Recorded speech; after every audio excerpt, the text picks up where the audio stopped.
各位弟兄姐妹，大家晚安。好，非常高兴我们一起聚集在神的圣殿里面，一起敬拜赞美神。好，邀请你，我们能够尽量坐靠近一点，我们都尽量坐这边，好不好？都尽量坐这边。那在开始以前，牧师邀请各位，无论是在现场实体礼拜，还有在观看直播现场的弟兄姐妹们，邀请你能够将你的手机转为震动或静音。将你身边的不管是电视机，也都能够先暂时把它关闭。那我们一起能够安静在神的面前，一起来领受。我们相信神喜悦我们在他面前的敬拜，是要用一颗安静、能够没有搅扰的心智来到神的面前。我们一起同心来祷告。主耶稣，我们谢谢你，感谢你带领我们来到神你的殿中，我们一起敬拜你，我们一起要赞美主你的名。因为你是配得我们尊荣的神，因为你创造我们的生命，你也赏赐我们能够在一切的事物上得以富足，甚至得以满足，没有任何亏欠，在神你的面前继续为主你而活。求主你帮助我们在今天晚上的敬拜，愿你的灵充满我们的心，帮助我们，让我们用一颗单单委身顺服的心意来认识上帝。让我们愿意能够在生命的智慧上，能够更加添更多的智慧，来为主你做光做盐。愿主你保守我们的心志，让我们一起学习在神的面前，成为神你所馨香的活祭。我们愿意为主你歌唱，为主你摆上我们的生命。我们也应当要为靠主而得以刚强的心志，将神你爱我们的福音来传递出去。愿主你保守我们的心，带领我们以下时间祷告，奉主耶稣基督圣名来求，阿们。跟你旁边的弟兄姐妹说，很高兴跟你一起敬拜。我们一起起立，我们一起用这首诗歌《委身之歌》，把我们的心摆上，也把我们的灵摆上。愿神来充满我们的心，我们一起起立来唱。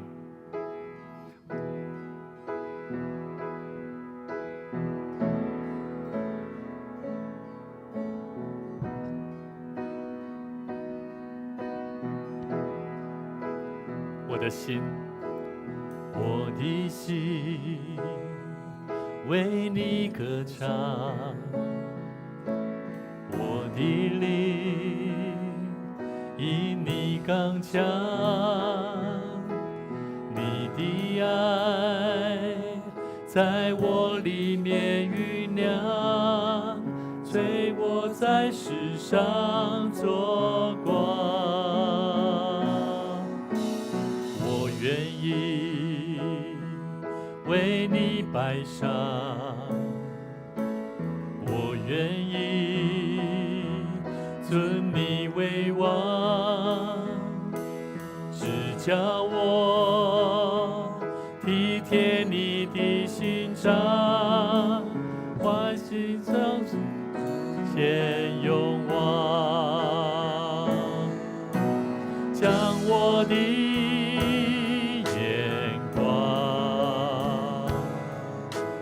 定睛在你的身上，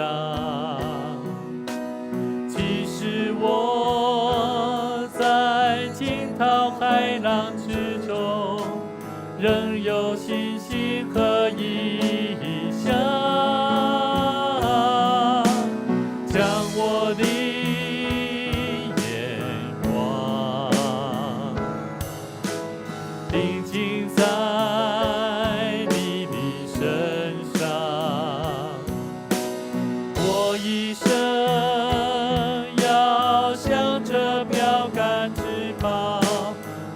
到终点的照江上。我的心为主来歌唱，我们一起开口来唱，打开我们的心，我的心为你歌唱。我们求神圣灵来充满我们的心，让我们得以刚强的心志来为主而活。你的爱在我里面酝酿，催我在世上做光。我愿意为你摆上，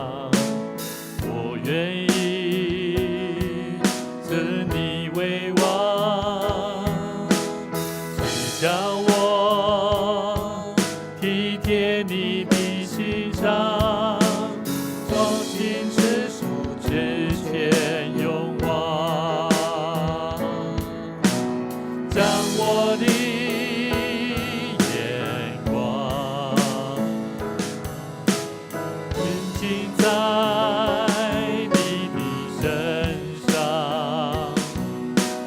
即使我在惊涛骇浪之中，仍有信心和意向，将我的眼光定睛在你的身上。我一生要向着标杆直跑，直到终点得着奖赏。将我的眼光，将我的眼光定睛在你的身上。即使我在惊涛骇浪之中，仍有信心和意向，将我的眼光定睛在你的身上。我一生要向着标杆直跑，直到终点得着奖赏。我一生要向着标杆直跑，直到终点得着奖赏。主啊，我们恳求你，恳求你充满我们的心，恳求你的灵进到我们的生命里面。主啊，我们要学习将我们的眼光定睛注目看在神的身上。我们晓得世上一切的劳苦重担，甚至一切例如惊涛骇浪般的困难，甚至让我们的信心有时候会跌倒。但是我们恳求神帮助我们，让我们学习将我们的眼光定睛注目在神你的心意里面。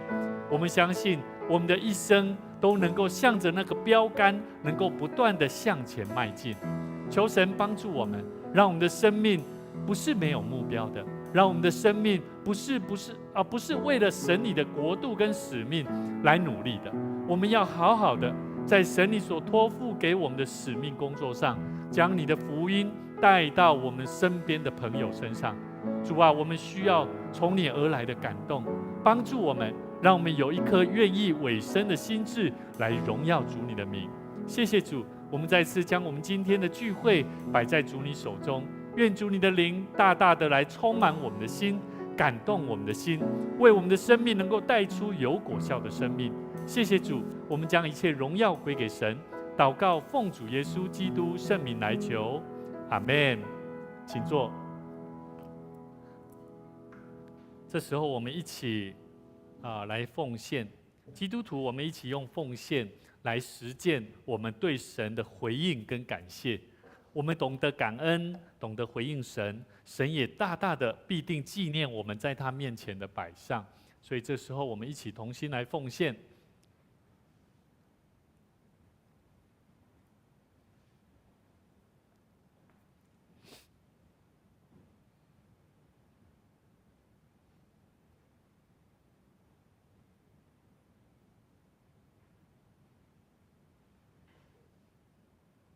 好，我们一起起立，我们一起来唱奉献的诗歌。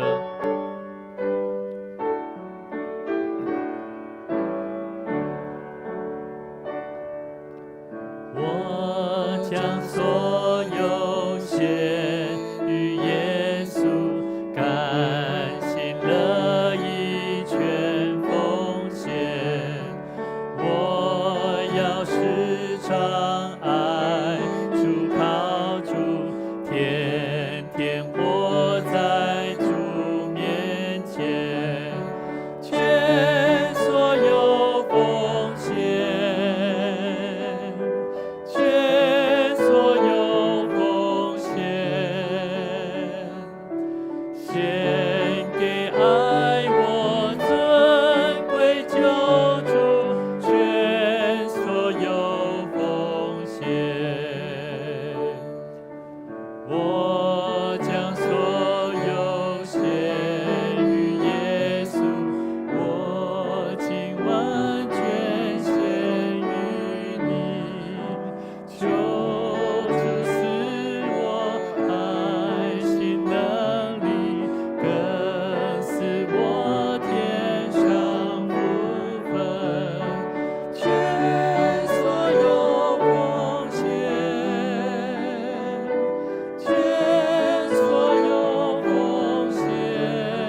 然站立，我们一起来做奉献的宣告的祷告。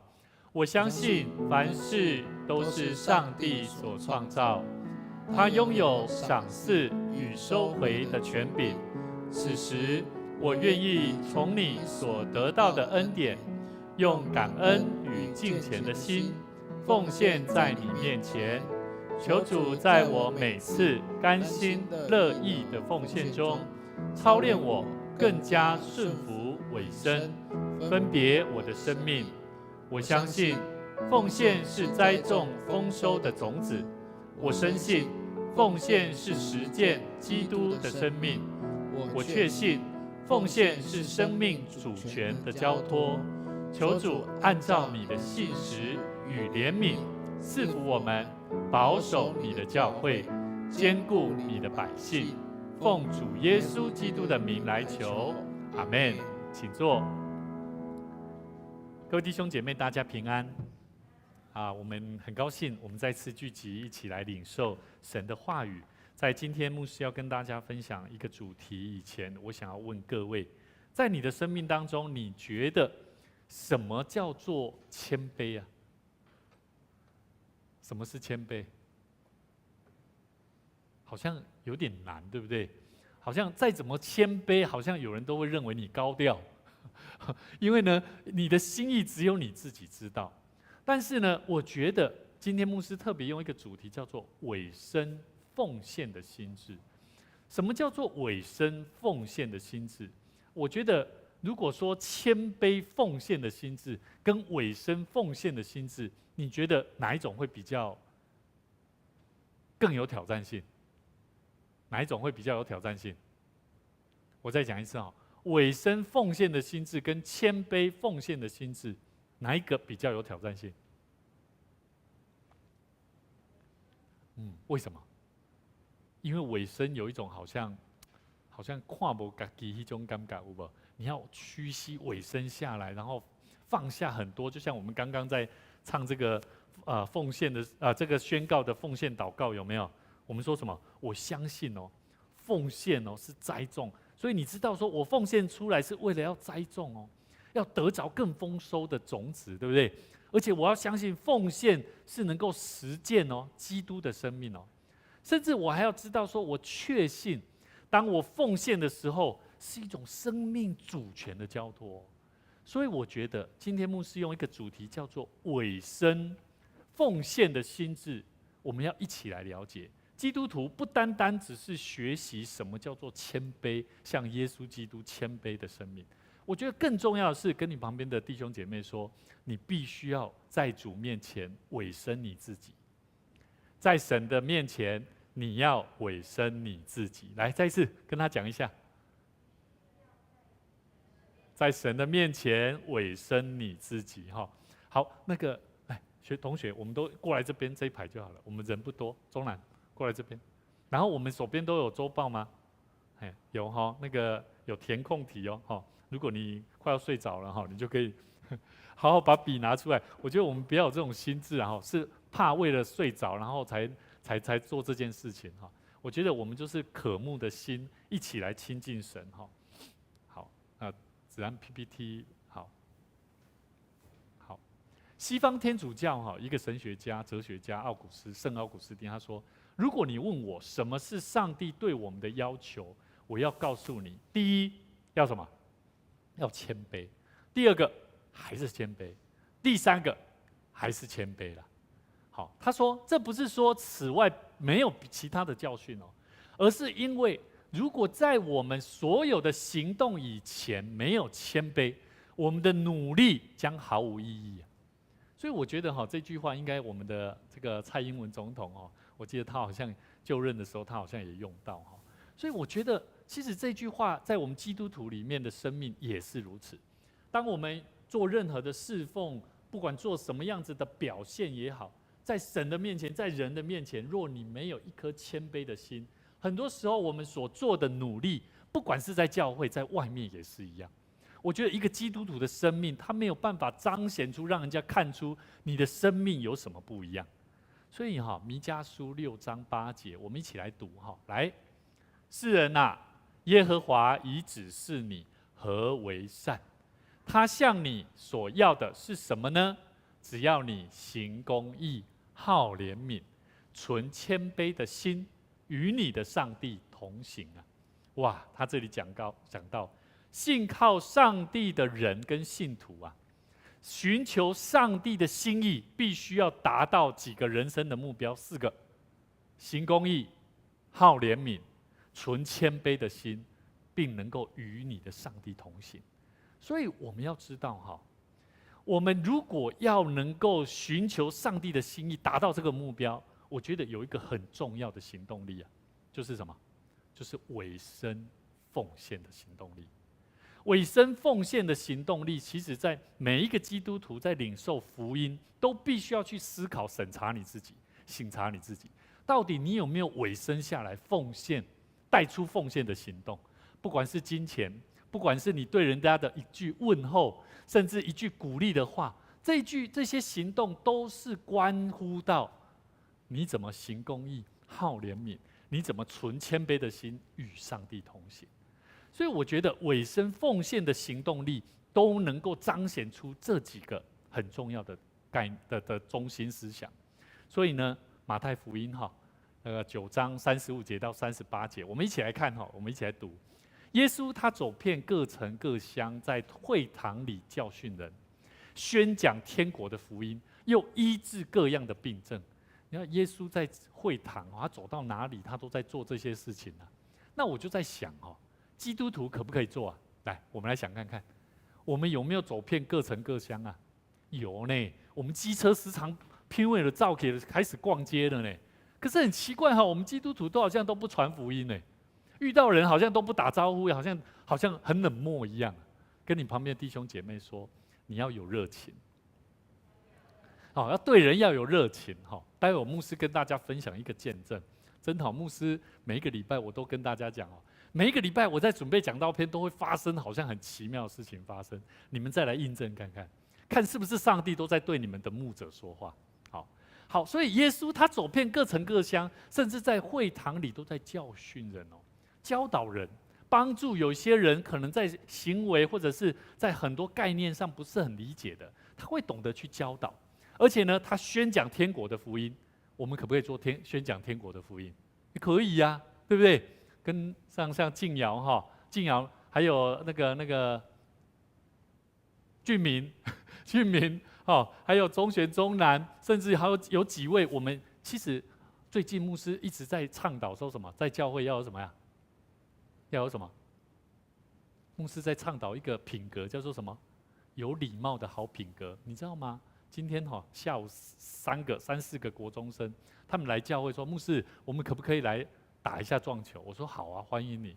你知道吗？他们怎么进来的吗？他们是进来了以后，开启门，然后第一个就跑到牧师的办公室，牧师，我们来了。哇，那个心我的心说感谢主，那个人的生命已经从他的品格生命当中已经看见了，未来这些学生会成为我们教会很好的同工，甚至很好的百姓，对不对？所以我觉得教训人、宣讲天国的福音，什么是天国的福音？就是要救人嘛。上帝要救人，认识这位上帝救人，救什么？怎么救人？就是救他从一个不是很 OK 的生命状态，进到一个好的生命状态。我觉得这些都是关于天国的福音。我觉得天国不是牧师要告诉你天国长怎样，然后让你享受可以什么东西，不是这个啦。上帝的天国实际上在我们世上，耶稣基督也一直在。我们祷告主的祈祷文说什么？在地上如同行在天上，不是吗？所以呢，天国实际上在我们世上的年日，我们都要去晓得，我们如何去宣讲天国的福音，甚至呢，医治各样的病症，有没有？有人吃饭吃东西都乱吃的呢，基督徒说不要去管人家太多啦，你看他每天这个身材，或者是他的饮食习惯，甚至睡眠品质，我们都不关心的啦。基督徒都尊重，我为你祷告，我为你祷告。可实际上，我觉得这样不够，因为耶稣他说什么？他看见许多的人，就怜悯他们。跟你旁边的弟兄姐妹说，你要有一颗怜悯人的心啊。耶稣为什么会做这些事？因为他有一颗怜悯人的心，他知道这些人他们困苦流离，如同羊没有牧人一样，于是就对门徒说：要收的庄稼多啊，但是做工的人少啊。所以啊，耶稣说啊，你们当求庄稼的主打发工人出去收他的庄稼。这里讲到几个很重要的东西，叫做耶稣差派收割庄稼的工人。故事里面呢，他说羊和庄稼都是有生命的东西，对不对？对不对？但是羊需要什么？羊需要牧养，不是草。对，草啊，对，它需要吃嘛，牧养。庄稼需要什么？庄稼需要什么？收割啊。我觉得就好像这个，我记得我记得那个中南中学他们之前要来教会的时候我就在想说，我们要怎么帮在上帝的国度里面收割庄稼？怎么收啊？我们要不要去栽培他？要不要？要不要训练他？要不要？要啊！我就想到一个东西我要收割这个庄稼，他进到教会到底要做什么？你知道人进到教会，年轻人进到教会，他第一个会想到他要为你传福音吗？他要认识耶稣基督吗？我要告诉你，不会啦。他干嘛来到教会听你讲福音？因为福音跟他没有关系嘛。所以呢，我记得我在当时候我就鼓励我的这些刚进教会的年轻朋友，我告诉他们：你们想不想学个一技之长啊？他们就说：牧师有什么可以学的？我说：你来学吉他。所以当时候呢，他们就开始先慢慢的从那个最基本的，而且很要求每天他们只要说因为疫情期间说牧师带我去钓鱼的时候，我说没有，我们先来学一下，上完课或者是读完经，读圣经，然后听牧师讲一下故事。我们都是时常在这样，甚至有些时候我们一路上都在讲这些生命的故事。然后慢慢的，他们就形塑一个非常好的概念，就是委身跟顺服。所以在整个过程里面，我感受到一个很重要的概念，叫做上帝托付给我们的工作，我们一定要牧养它。你一定要牧养，然后你还要收割。收什么割？你要检视它了。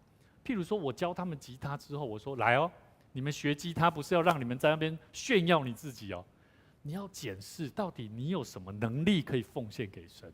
我觉得这个收割的动作很重要。就好像我们在种蔬菜，你种一种会不会种一种就不管它了，你一定要帮它浇水嘛，你要到最后收割起来怎么样？哇，享受这个上帝所创造的这么美好的事物。所以我觉得在我们的生命当中，我们要时常去想，到底上帝托付给我们的工作，我们该如何晓得怎么样帮助他进到神的恩典当中去领受这个祝福。所以呢，我要问各位，你渴不渴慕经历上帝的奇妙恩典？来，这里有几个你会不会渴慕奇妙恩典？无所不知，上帝无所不知，会不会？我跟他祷告，然后上帝他就应许我们，会不会？上帝要应许我们，一定是他知道嘛？如果上帝不知道，他干嘛应许你？对不对？他一定知道，他才会应许你嘛。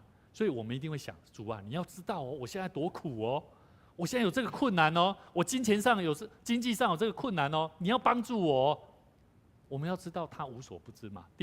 第三个，凡事都能满有恩典、丰富慈爱的赏赐不是吗？生命的祝福，难道你不渴望吗？如果你不渴望的话，现在赶快出去，懂我意思吗？我们每一个人来到上帝的面前，你一定都会渴慕经历他这些赏赐。那么你必须要带出什么？你必须要带出生命的行动如果你渴慕这些，可是你没有实际的行动，什么行动？祷告。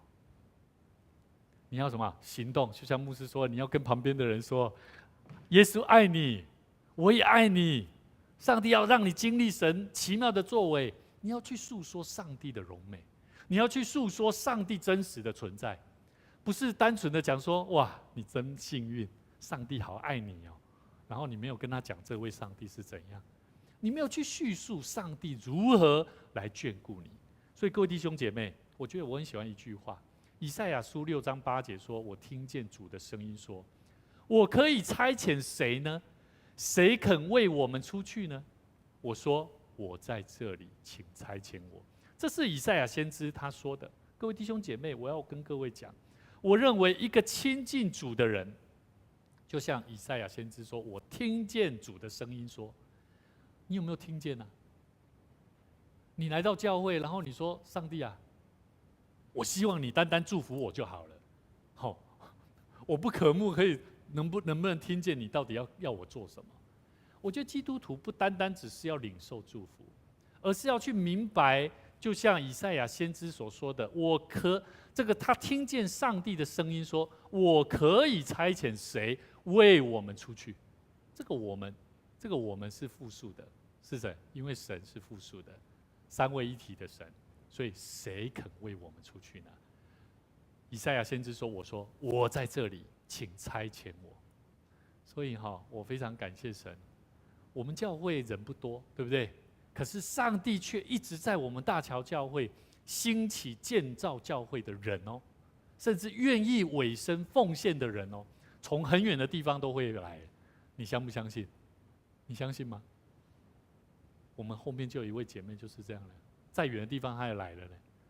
可是这个过程需要什么？她一定需要跟这位牧者、跟弟兄姐妹互动啊。他一定需要去认识这个团体是不是让我可以愿意委身顺服的地方啊？所以教会的弟兄姐妹，你们愿不愿意同样的心智，把这样的热情去带到你们的工作职场，还有你们的学校？好，现在中选现在念的学校在南大附中，对不对？离教会应该也不远嘛，对不对？不，还是你觉得很远了？有点距离哦，还好。你知道吗？牧师以前我在台中在带大学生，那个时候我去东海团契到东海的那个宿舍去邀请新生。那时候里面有几位是在台南，我在台南的母会，的学生，我就去那边拜访他，说希望他礼拜天能够留下来，可以找就近的教会，然后协助教会。可是这位弟兄他跟我讲说：“伟恩哥，现在我想要更多的学习跟委身，我们教会现在正在起步，我希望好好的来祝福教会。所以呢，他每一个礼拜从台中搭车回来台南聚会。台中所以这个南大附中搞不好骑脚踏车可能10分钟就到了，对不对？10分钟差不多了。所以应该不远啊，应该不远啊。所以重点是什么？重点是我们的心智。所以各位弟兄姐妹，我们要了解一个教会的影响力啊，我觉得啦，不在乎有多少人在里面做礼拜啦。一个教会的影响力乃是在于每一个礼拜过后，做礼拜过后，有多少基督徒愿意走出去，活出基督的样式，上帝爱人的形象。所以我们要时常去思考这个问题：到底在我们的生命当中，我们怎么样代表耶稣基督出去为主做收割庄稼的工人啊？所以你要好好了解一个问题哦。现在根据2022年台湾教士的报告很有趣哦。这是用系数用这个系数来做的这个叫会有推估的系数来做的标记按照2015年是145万的基督徒，到2017年曾经成长到154万，可是呢，到2022年整体下降到86万9161人。这是按照因为有疫情，对不对？对不对？现在有一半的人，将近有没有一半？快一半哦，快一半的比例的基督徒是停留在家里，甚至不愿意来到教会聚会的。所以我们要了解这个问题严不严重？严不严重？对教会严不严重？当然严重啊！第一个，经济就遇到困难了；第二个，人不多了。可是基督徒又不知道怎么办的时候，那对教会危不危险？危险啊！所以基督徒每一位在教会的弟兄姐妹，我们要思考一个重要的问题：当做工的人少的时候，这是一个事实。我们要如何更多的委身跟随主的人呢？我们要怎么去带啊？我们要怎么去邀请他们？其实这个是很重要的工作跟你旁边的弟兄姐妹说好好去待人，是神给我们重要的工作。好，神给我们重要的工作。今天牧师用一段圣经节要跟大家分享。这一段圣经节在诗篇90篇12节，我们一起来读左边，好，我们一起来。求你指教我们怎样数算自己的日子，好叫我们得着智慧的心。我要告诉各位我们真的有生命，我们可以为主做大事，因为人的生命真的很宝贵。牧师今天又接获一个弟兄过世，也是大家都非常熟悉，非常唐突，非常突然。在那过程当中，我真的是看到说，真的不传福音真的是很可惜，所以我们要赶紧抓住时机，好好的在教会里面建造一个传福音文化的教会。所以各位弟兄姐妹，这段圣经节这个写作的过去是以色列百姓因为不信，不得进入这个应许之地，因为他们不信，所以呢，仿佛在旷野当中呢，诗篇中的作者非常有名的一个诗篇，他说，在国家的受难当中，他们所献的祷告文，他们求上帝教导我们怎么样数算自己的日子，因为他们不晓得到底未来要怎么样才可以进到那个迦南美地。所以我要问各位我们每一个人好像都会这样想，对不对？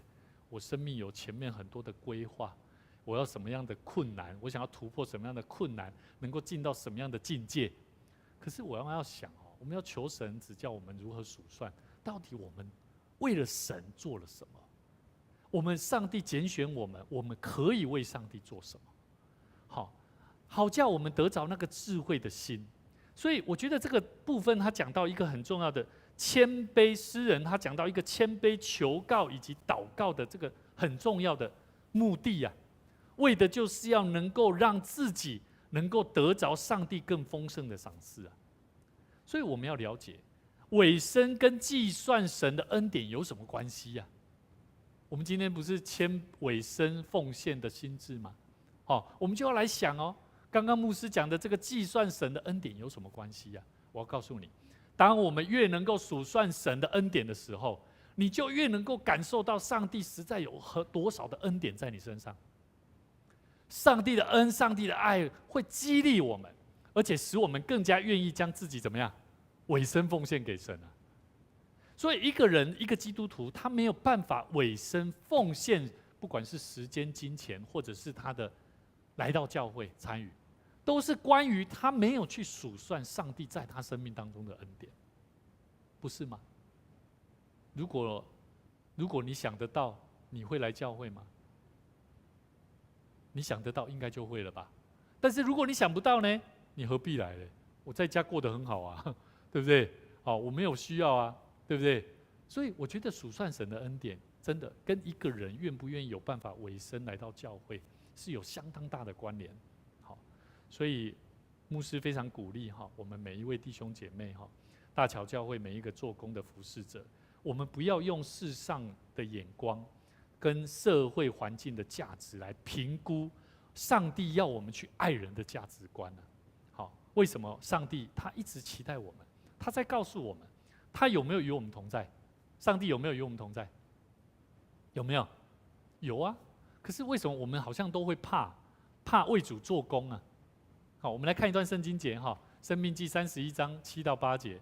我们要了解，我们要委身奉献出来，你一定要了解圣经里面上帝都是怎么呼召拣选人的摩西招了约书亚来，在以色列众人眼前对他说：“你当刚强壮胆，因为你要和这百姓一同进入耶和华向他们列祖起誓应许所赐之地，你也要使他们承受那地为业。耶和华必怎么样？在你前面行，他必与你同在，必不撇弃你，必不丢弃你。不要惧怕，也不要惊慌。”所以这里讲到一个很重要的关系，他告诉我们，委身奉献的人要怎么样？第一个，至少你也要刚强嘛，对不对？那你要大部分的人为什么没办法委身奉献？因为他不够刚强。反过来讲就是这样。那为什么我们没办法刚强？因为我们不相信。我们不相信上帝怎么样？红色的字，上帝怎么样？上帝有没有与我们一起走？还是吴牧师？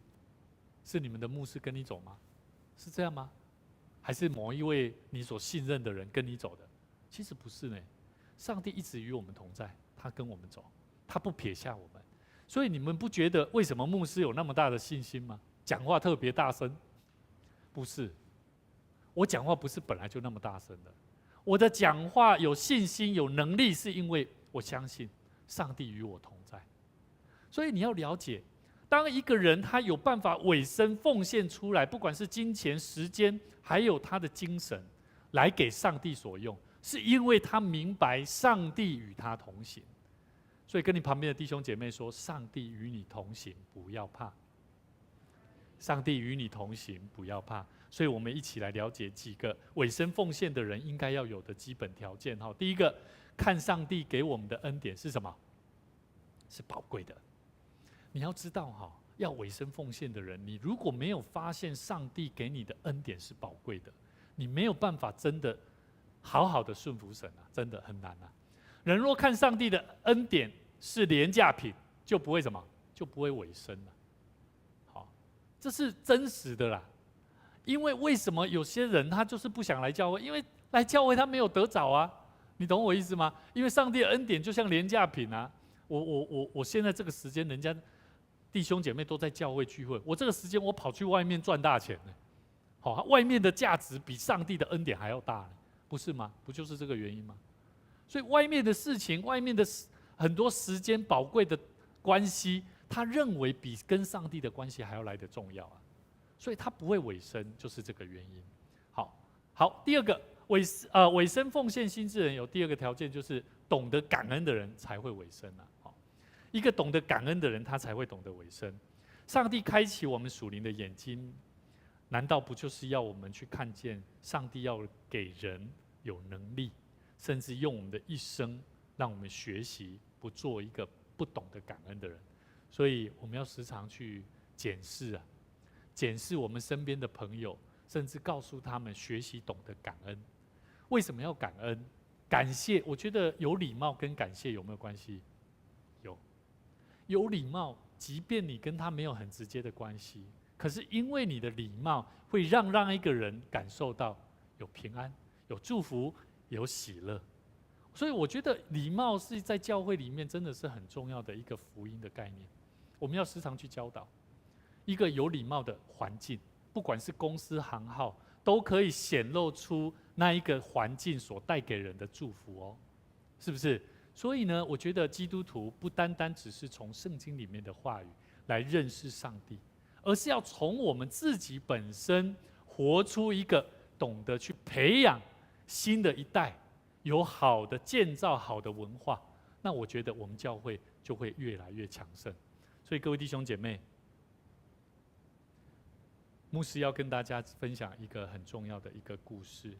有一个比喻这样子说有一个人有一个年轻人，他看到满这个沙滩都是海星他觉得很可惜，但是数量太多了，他不晓得怎么样做，因为呢他太多了，他不可能一个一个捡然后丢回海上让他们存活。突然间他看到有一个老人家，他就把这个海星怎么样把它捡起来，然后呢他就说我能做的并不多，但我每捡起一只海星我就拯救了一个海星的生命。所以一个人有一个人的影响力你有没有影响力有没有？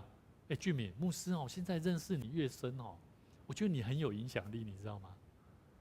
你的影响力是你很会破冰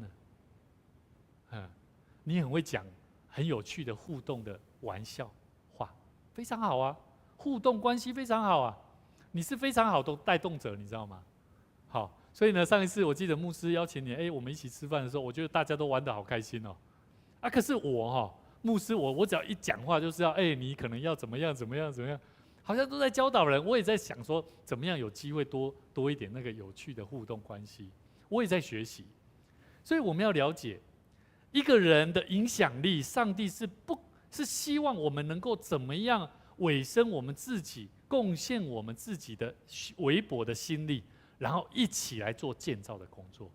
所以各位弟兄姐妹，很多时候我们的信仰生命会停留在单纯只是了解真理对生命的重要性，而让我们的委身真正的考验实际上是什么？我们要了解真正的考验是行动。委身我们都知道，我们也知道真理要我们怎么做，可是行动是最难的，因为行动有很多面向。就好像刚刚我讲的，我今天如果一群年轻朋友来到我们当中，那种关系的建立，我要让大家都非常开心，要开心不容易耶。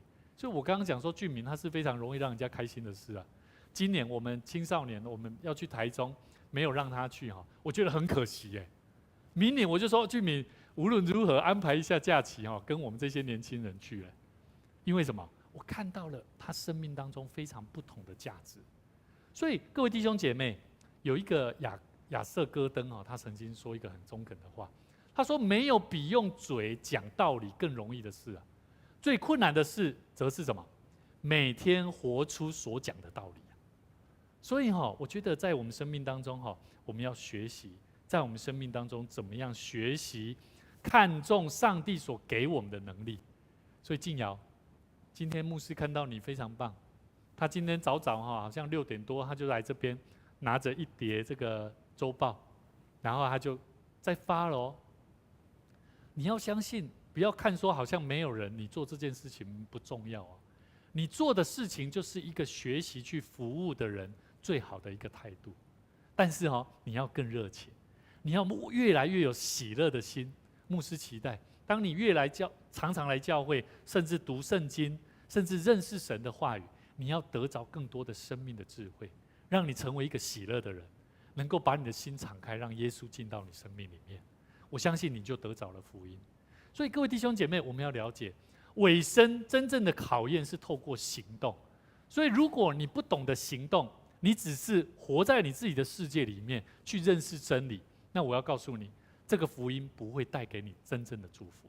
所以马太福音第10章26节到31节，他说：“所以不要怕他们，因为掩盖的事没有不露出来的，隐藏的事没有不被人知道的。我在暗中告诉你们，你们要在明处说出来；你们耳中所听的，要在房上宣扬出来。那杀身体的不能杀灵魂的，不要怕他们；唯有能把身体和灵魂都灭在地狱里的，正要怕他们。”牧师讲到这里，我要问各位：假如今天牧师最近常常讲中辍生如果有一些不良行为的青少年来到教会，你需要怕他们吗？圣经里面就讲了，杀身体不能杀灵魂的，不要怕他们啊。怕什么？是不是？唯有能把身体和灵魂都灭在地狱里的，正要怕。所以牧师真的不怕。我用27节，我常常告诉我自己，我在暗中要告诉你们，怎么样？你们要在明处把它说出来啊。所以我觉得有些这样子的孩子，我们要关心他们，要透过神给我们的智慧，要刚强壮胆的来关心他们。我告诉你，绝对有一天会带来果效，因为带来的果效的能力不是我说的算，是谁？是圣灵的工作。所以牧师要期待我们要了解29节说什么？2个麻雀不是卖1分银子吗？若是你们的父不许一个也不能掉在地上啊，就是你们的头发也都被数过了，所以不要惧怕，你们比许多的麻雀还要贵重啊。这样懂了吗？为什么我们不用怕的原因？因为我们不用担心。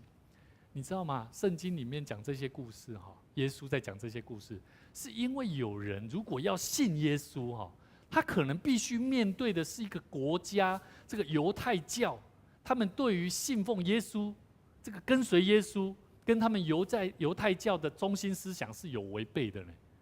所以耶稣要讲这些，他实际上已经在酝酿，要怎么样帮助跟随耶稣基督的人，怎么样刚强壮胆的为主传福音呢？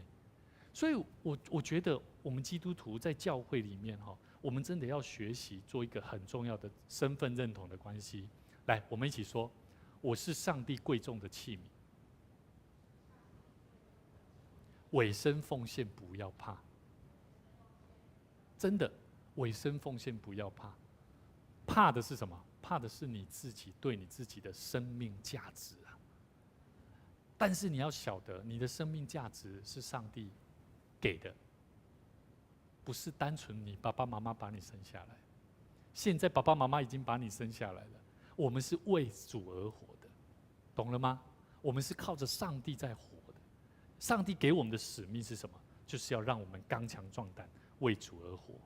所以我们不要怕，受主差遣的人会把握一个重要的原则啊，好，会把握一个重要的原则，就是马太福音第10章第16节说：“我差你们出去，如同羊进入狼群哦。”好，这个我没有打到哦。好，我直接念好了哈，我直接念好了。其实我们要了解，我们真的不用怕，因为马太福音第10章16节说：“我差你们出去，如同羊进入狼群。”所以你们要做什么？他说哈，要灵巧像蛇啊，驯良像鸽子啊。这样懂了吗？牧师再跟大家讲一次哦。假设教会有一些行为不是很好 ，OK 的学生进到教会来，我们要学习圣经里面所讲的，耶稣所说的：“我差你们去，如同羊进入狼群里面。”所以你们要灵巧像蛇，驯良像鸽子。你只要按照这个原则、基本原则去做上帝的工作，不用怕，神就会祝福在我们当中。阿们。所以我觉得真的是我们要好好操练我们自己哈。所以我们要如何能够更彻底的来做到委身的功夫呢？这个也是在我们最近在读一本书哦，叫约翰麦斯威尔领袖的21个特质里面讲到。他说，第一个，用尺量一下，用尺衡量一下自己哈。第二个就是第一个。这个尺衡量自己，就是有些时候我们自己已经委身了一件事情，但是呢，行动却不是这样。怎么说？来，钟兰，我再讲一次哦。有些时候我们委身在一件事情，可是我们的行动却不是像委身的那样。怎么？简单举个例子，就学生嘛，学生最多做这件事情的。我们委身在上课，对吗？你们有委身的行动在上课嘛？可是有没有行动在复习呀？有没有复习呀？有没有做一些操练啊？有没有？这些都是行动啊。所以学生的功课要好，不是只有委身，说我有去上课啊，我有委身啊，可是我的行动却一直没有做好，这样懂了吗？所以如果你要成绩要好，上帝要我们的心意是，不仅有委身的态度，你更要有行动的展现啊。基督徒也一样啊，我不能说我爱上帝，可是我爱人却爱别乐，听别乐，我没有行动，我只会嘴巴讲，所以这绝对是不 OK 的，上帝不喜悦的。所以我觉得福音的信仰一定要走出真实能够有行动的行动力，否则你只是在讲，讲你有听，你对上帝有听，甚至你说你得着了救恩。卖 gay 啊，真正得着救恩不是这样的。所以各位弟兄姐妹，要尺衡量一下自己，分析一下你的工作，分析一下你自己的行为。第二个，是为值得的事情而死。我要问各位我们是不是都在为主做征战，对不对？我们就像士兵一样。那我问你，你做士兵今天要打仗了你会为了不值得的事情做吗？今天如果台湾说要打仗了你要不要起来啊？要不要？要不要征战？要不要？不要了，我赶快绕跑，赶快跑！你要跑去哪？不用跑了，这是值得的。为了台湾，为了我们的民主自由，为了我们生存下一代的生存的能力，我们每一个人都有责任为值得的事情而死啊！第三个，这个我觉得很有趣的一个爱迪生试试爱迪生的方法爱迪生是什么方法呢？我要告诉各位，爱迪生他每次想出一个说明的点子的时候，他会做一件事情，就是立刻召开记者会公开宣布说我要发明一件事情。他没有实验完，他先公开说明，说明完了之后呢，他就马上进入实验室，然后一直到成功发明了出来为止。那我觉得很多时候我们在委身奉献的心智上面，我们也要学习。可能你有一个目标，你会知道说这个是好的，那你就学习爱迪生的方法，就怎么样？为我祷告，我期待把我的这个家人的这个朋友，甚至我的孩子，甚至把我的家人还没有信主的，我要把他带到上帝的面前，我要开始来为他们祷告，我要开始来传福音给他们。就像爱迪生的方法这样，你先宣布完了，请人家为你代祷，然后你就要有信心开始做实验爱迪生就开始做实验，不会是一次就成功的，不会是你用这个方法就会马上得到好结果的，唯有要做实验，不断的做实验，你会发现你的生命的历练跟成功就会在那当中被建立起来。所以各位弟兄姐妹，在我们生命里面，我们都要不断的来操练我们自己，学习怎么样做一个神所喜悦的儿女。所以这个时候，邀请各位，我们一起同心来祷告，我们求神来帮助我们，一起在神建造的福音工作禾场上，求主来呼召我们，做一个收割庄稼的工人，让我们学习能够在神的面前来为主献上我们的生命。我们一起同心来祷告。主耶稣，我们谢谢你，愿主你帮助我们的心，让我们学习在你的面前，恳求你大能的膀臂来帮助我们的生命，教导我们的心智，学习谦卑委身奉献我们自己的生命，来为主你所用。主啊，我们晓得在你的福音禾场上有许多需要收割的庄稼，但我们看见我们自己有许多的软弱跟不足，我们不敢相信神你一直与我们同在，甚至我们也不敢看见我们自己的能力，神你必定保守帮助我们，让我们的生命能够呈现甚至活出神你期待我们活出的样式。恳求你怜悯我们，再次医治我们的心，让我们的心能够因主你而刚强，因主你而让我们向前迈进，学习做一个做光做盐的基督徒。我们恳求神赐给我们能力，帮助我们，让我们学习在委身奉献当中，差遣我们，让我们在家庭、亲人、朋友当中，让我们学习能够在他们生命当中带给他们生命的祝福。求主你继续保守我们的心，也祝福我们以下的时间，交托仰望祷告，奉主耶稣基督圣名来求，阿们。愿主赐福大家，在每周六的晚上6点半，也能够一起同心，我们一起在敬拜里面领受神福音的教导与智慧。愿主赐福你平安。